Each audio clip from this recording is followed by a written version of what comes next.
Səhər tezdən durub görürsən ki, çöldə qar yağıb, havada soyuqdur. İsti peçin qırağında yorğana bürütlənib yatmaq əvəzinə mal-qaraya, toyuq-cüzəyə və digər işlərə baxmalısan. Çünki kənddə yaşayırsan. Neftə almasaq olmazmı da?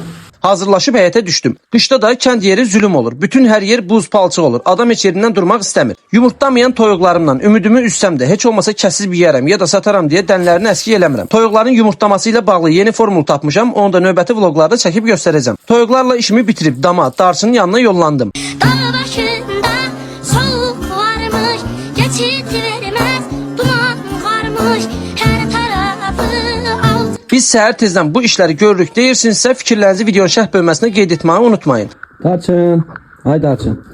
Darçın da səhər yeməği üçün anasını gözləyirdi. Getdim ki, anasını gətirim südü sağ. Darçını iplə dınaya bağlayıb süd sağmağa başladım. Bu proses kənardan asan maraqlı görünsə də çox çətindir. Bir də gördün inəyin beyni çöndü, vurdu aşırtdı adamı.